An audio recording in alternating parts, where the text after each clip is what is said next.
अगर दुनिया के किसी कोने में नाइंसाफी हो रही है और तुम खामोश हो तो समझ लो तुम भी उस जुर्म में शरीक हो। ये जुमला किसी फलसफी की किताब से नहीं, किसी यूनिवर्सिटी के लेक्चर से नहीं, ये उस शख्स की आवाज है जिसने बंदूक को नजरिया और नजरिए को ही अपनी तकदीर बना लिया। आज जब लातीनी अमेरिका एक बार फिर आलमी ताकतों के दबाव, पाबंदियों, धमकियों और खुफिया जंगों की जद में है, जब वेनेजुएला, कोलंबिया, क्यूबा और दीगर रियासतें एक नए सर्द मगर खतरनाक तसादुम के दहाने पर खड़ी दिखाई देती हैं, तो तारीख के उफक पर एक पुराना नाम फिर उभरता है, अर्नेस्टो चे गुवेरा। चे गुवेरा कौन था? इससे पहले कि हम आपको बताएं कि अमेरिका को नाकों चने चबवाने वाला गोरीला जंगजू कौन था और आज पूरी दुनिया में इसका नाम फिर क्यों लिया जा रहा है, इसके बारे में हम आपको बताने जा रहे हैं। वीडियो को लाइक करें और चैनल को सब्सक्राइब करना मत भूलिएगा। जी साथियों, वो चे गुवेरा जिसके लिए एक मुल्क नहीं बल्कि पूरा लातीनी अमेरिका एक वतन था और पूरी दुनिया एक मैदान जंग। चे गुवेरा ने अपने आखिरी बैनुल-अक़वामी खिताब में अलजायर के एफ्रो एशियन सॉलिडेरिटी सेमिनार में कहा था, मौत तक जारी रहने वाली जिद्दोजहद की कोई हद नहीं। साम्राज्य के खिलाफ किसी एक मुल्क की फतह हमारी फतह है और किसी एक मुल्क की शिकस्त हमारी शिकस्त। ये अल्फाज आज इस वक्त ज्यादा गूंज रहे हैं जब ताकतवर ममालिक कमजोर रियासतों पर मुआशी पाबंदियों, सियासी दबाव और बिलवास्ता अस्करी कार्रवाइयों के जरिए अपनी मर्जी मुसल्लत करने की कोशिशें कर रहे हैं।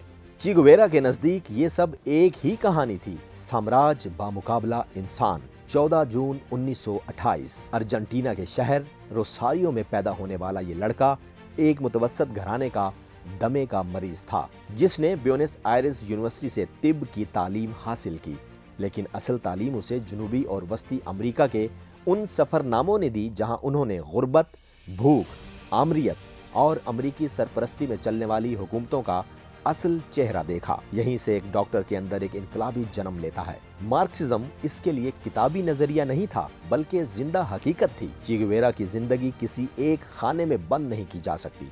दमे का मरीज मगर पहाड़ों में लड़ने वाला गोरीला, डॉक्टर मगर बंदूक बरदार, शायर मगर जंगजू, बाप और शौहर मगर घर से ज्यादा मुहाज पर मौजूद, डायरी नवीस मगर तारीख रकम करने वाला। इसीलिए किसी ने कहा था वो आदमी के भेस में चलती फिरती तकलीफ था, ऐसी तकलीफ जो जुल्म के लिए नाकाबिले बर्दाश्त हो। 1954 में मैक्सिको, 1955 में फिदल कास्त्रो से मुलाकात और फिर तारीख का धारा बदल जाता है। चे गुवेरा 26 जुलाई की तहरीक में शामिल होते हैं और क्यूबा के आमर फिलगेंसियो बतिस्ता के खिलाफ गोरीला जंग में कलीदी किरदार अदा करते हैं। 1959 में इनकलाब कामयाब होता है। चे गुवेरा नेशनल बैंक के वजीरे सनत बनते हैं, आलमी सतह पर क्यूबा के सिफारती चेहरा बनते हैं, लेकिन वो इक़्तिदार के आदी नहीं थे। अमेरिका की मुखालिफत, सोवियत यूनियन से इत्तेहाद, तिजारती पाबंदियां और नाकाम मुआशी तजर्बात, ये सब क्यूबा के अंदर तनाव बढ़ाते हैं। चे गुवेरा अब हुकूमत का हिस्सा होते हुए भी खुद एक कैदी महसूस करने लगते हैं। वो समझ चुके थे इनकलाब एक जगह रुक जाए तो मर जाता है। कास्त्रो को लिखे गए खत में ची कहते हैं, मैंने वो फर्ज अदा कर दिया जिसने मुझे क्यूबा से बांध रखा था। अब मेरे बंधन और नोयत के हैं जो मर्जी से तोड़े नहीं जा सकते। अपने बच्चों के नाम लिखते हैं, अगर कोई चीज़ वाकई अहम है तो वो है इनकलाब। इसके मुकाबले में हमारी ज़ात की कोई हैसियत नहीं। ये अल्फाज नहीं, ये एक बाप की कुर्बानी थी। कॉन्गो में नाकाम जिद्दोजहद, फिर खुफिया वापसी और आखिरकार बोलिविया।